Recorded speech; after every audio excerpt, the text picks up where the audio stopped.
Hey there, everyone. I just want to let you know that the author of this story, Saturdead, also did the one, There's a Strange Machine in the Nursery. One of the interesting things about his work, they all take place within the same universe. So you'll see a protagonist from one story end up as a side character in another. Now, as you listen to them, you'll pick up on these little cues, and I love it when an author does that because they all tie together, but it's not necessarily a series. So it doesn't matter which order that you listen to them in. So if you've already heard the story, There's a Strange Machine in the Nursery, there's some things you will pick up in this story from that story, and vice versa. If you haven't listened to that one yet, then after you listen to this one, go and listen to that one as well. I also need to give you a heads up.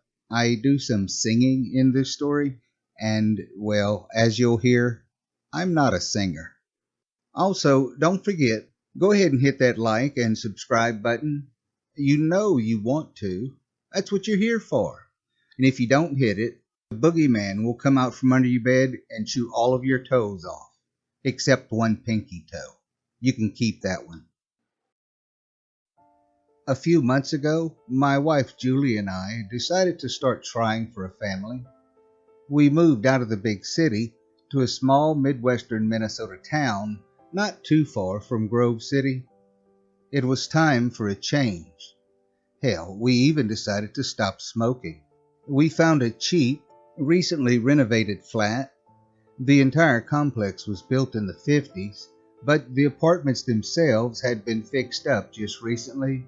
We were told by the landlord, an absolutely stunning young woman, that most of the previous tenants decided to move out rather than wait for the renovations to finish up. The place was practically brand new. Our apartment was on the ground floor. We didn't want to think about baby-proofing a balcony on the third or fourth floor, and we figured this would only be a stepping stone to getting our own house anyway. Julie had left her job as a high school teacher behind, while I'd gotten a job as a manager at a local warehouse. I'd already worked as a manager previously for the same company, so it was just a matter of finding a suitable transfer. The previous tenants had left us a gift. Sitting alone in the kitchen window was a blue sunflower. At first, I thought it was plastic, but it was perfectly real.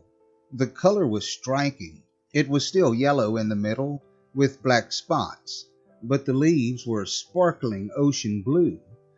The flower pot was hand-painted with a small landscape and a shining sun. In plain black text it said, "The Sad Sunflower."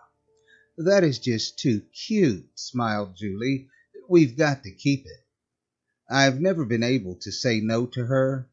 That big smile of hers could make me do anything. If she wanted to keep the sad sunflower, so be it. I watered it and turned it facing outwards.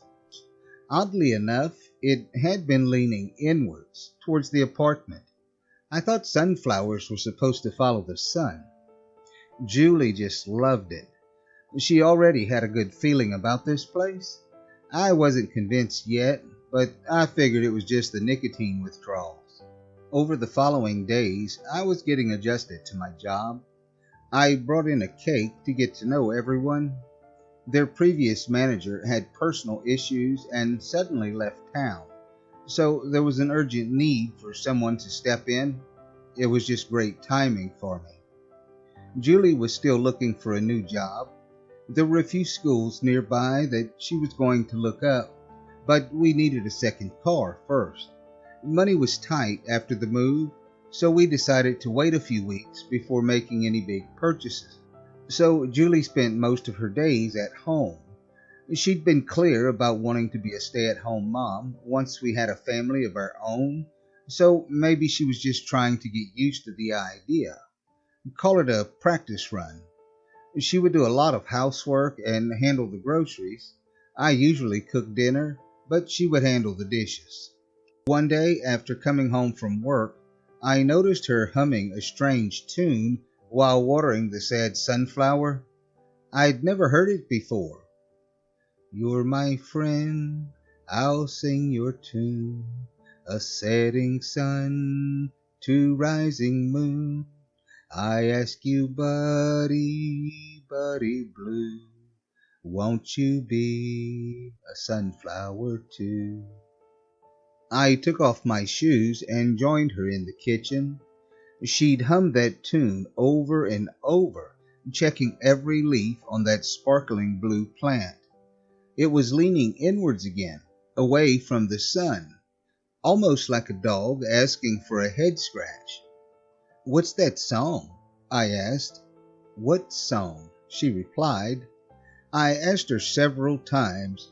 She honestly didn't know what I was talking about. I read it out loud, and she just blanked. The same way I could have sworn I heard her sing it, she swore she hadn't. I turned the plant back outwards towards the sun. The next day, it was leaning back in. That tune started to haunt me. I could hear Julie sing it in the shower, while doing the dishes, while tying her shoes. Over time, she came to accept that she was singing it, but she wasn't doing it consciously. It was stuck in her head. "I must have heard it somewhere," she said, "some kind of nursery rhyme." I couldn't blame her for having her mind occupied with kid stuff. It was pretty much all we talked about. We just started trying for a baby, and it would just be a matter of time before our lives would be changed forever. It was stressful, but exciting. More of an adventure than any bungee jumping could ever replicate. Julie got a part-time job teaching at the local high school. One of their teachers were going on maternity leave, so they needed someone to step in and help out with social studies. We didn't have a second car, but one of the guys I worked with lived just down the street, so we started to carpool. I thought having some independence and getting out of the apartment would do Julie some good. It did at first. She had so much energy when she got home after a long day. Still, she would beeline towards her sad sunflower, take care of it, water it, and only then would she concentrate on anything else. She didn't even take her shoes off. That plant was by far her most favorite thing in the world. Honestly, I didn't get it. She still hummed that melody. "You're my friend, I'll sing your tune, a setting sun to rising moons." I once got back home early, only to notice that the sunflower was gone. Julie wasn't home from work, and the thing was just gone. Later, when Julie came home, it all made sense. She held that thing under her arm as she walked through the door. It was almost like someone holding a baby. She had a grocery bag swinging underneath. I'll be the first to admit I didn't handle it very well. "You're bringing it to work?" I accused. "What is going on with you?" "It's nothing," Julie sighed.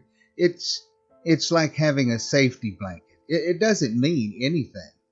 "Then throw it away." She stared at me in disbelief.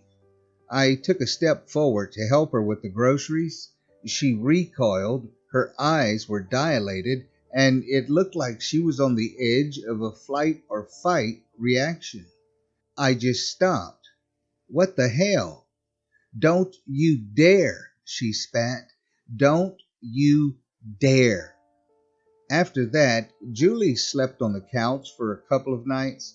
It was her idea, not mine.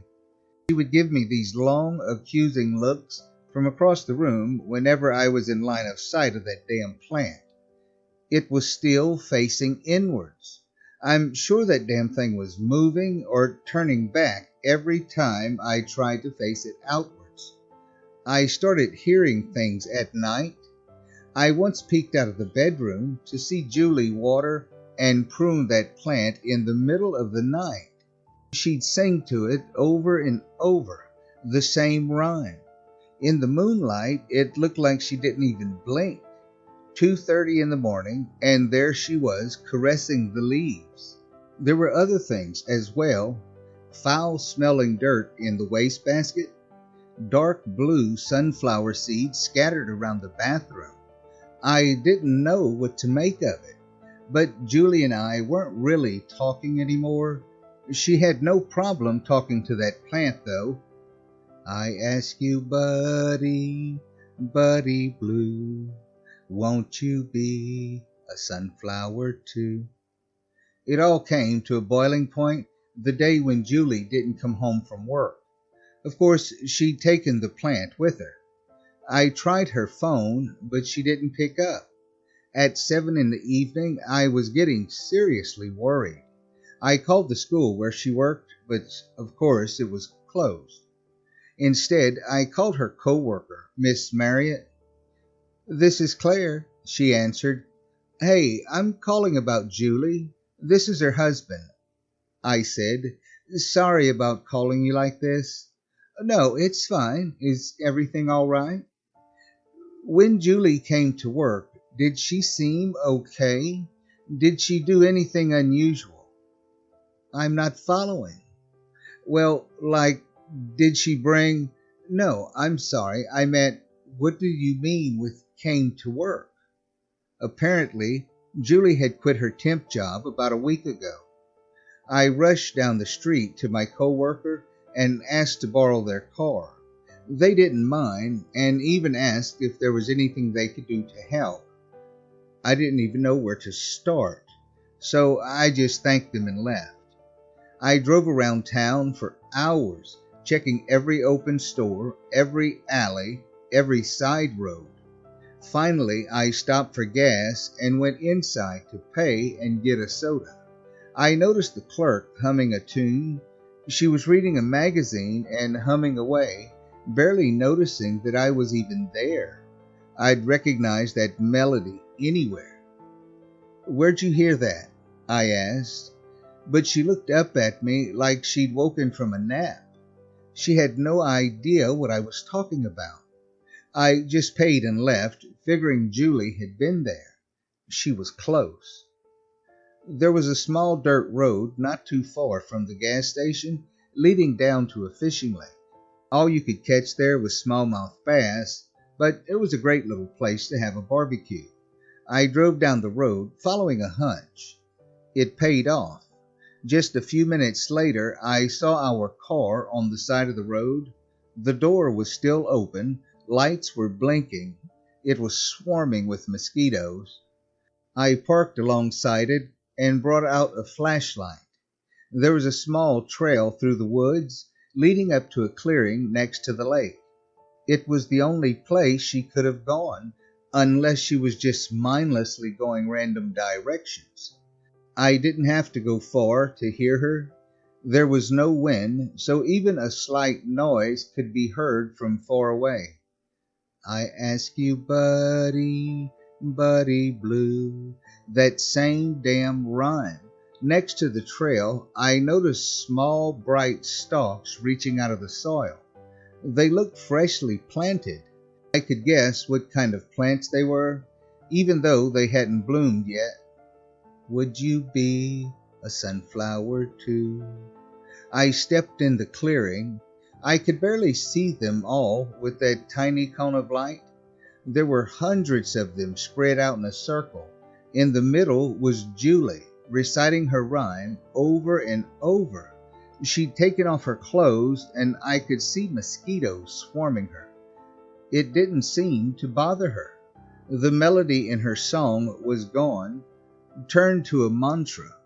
She was standing with her back towards me, holding her hands in front of her like a cup. She suddenly made a harsh coughing sound and bent forward. I took a few steps and stopped. Every single sunflower turned towards me, blue leaves vibrating like rattlesnakes. Julie turned around. Sunflower seeds were dripping from her mouth. In her cupped hands, she held the same kind of foul-smelling tar dirt that I'd found in the wastebasket. Her eyes were bright blue. Her teeth were stained black. "You're my friend, I'll sing your tune." Sunflower seeds kept falling from the edge of her mouth. She kept coughing, almost choking. She was constantly on the edge of inhaling the seeds into her lungs. Her singing voice was broken and struggling. Still, she smiled. The same smile that could get me to do anything. A setting sun to rising moon. The flowers turned back towards her, vibrating, tiny leaves clapping in appreciation. I didn't know what to do. I was horrified. I was angry. I was desperate. I froze. Julie walked up to me, holding a large seed between her lips. She took my hands and leaned forward to kiss me. I've never smelled anything so putrid in my life. I think that's what snapped me out of it. It was the only time I've refused a kiss from her. I'm not proud of what happened next, but I didn't have a choice. I grabbed Julie and threw her over my shoulder. She protested wildly, scratching and beating me. She had to stop over and over to throw up more seeds and dirt. I just ignored the wounds on my neck and scalp and kept carrying her. I locked her in the back seat of the car and turned on the child locks. As I shut the doors, she was hysterical, screaming and flailing in the back seat like a possessed toddler. I got a jerry can from my car. It was half full. That was enough. I stopped smoking the day we moved into our new apartment, but I still had my lighter. When I stepped back out into that clearing, I could hear something moving. I ignored it. I dumped every drop of gasoline that I had and just set the whole field on fire. I left the lighter behind. As I stepped away, I could hear things popping in the grass, blue leaves crinkling to ash, and somewhere there were tiny screams, tiny bright screams. Something was burned alive in that field, and I don't want to think about what it might have been. It sounded human, wrong, but human. Julie recovered in a couple of days. The doctors figured she'd been eating seeds from the sunflower and that it contained some kind of poison. The doctor couldn't find anything abnormal about her blood levels, and after a couple of days of rest, she was back to her old self again. Her eyes was back to their ordinary brown, and her smile was as genuine as ever. She was so sorry for all of the trouble she caused, and she had a hard time remembering what had happened. To her, it was all a bad dream. We've since gotten pregnant. Over the months, we've baby-proofed the apartment, but we're already looking to move to a house. Julie got back to her job as a temp, and she might be looking at an extension at the end of the school year. She's quite popular. We're thinking about the name Danny with a Y for a boy and Danny with an I for a girl. We're not sure yet. There's one thing that still worries me. The ultrasounds. Julie have been taking them while I'm at work, but she's shown me every single image.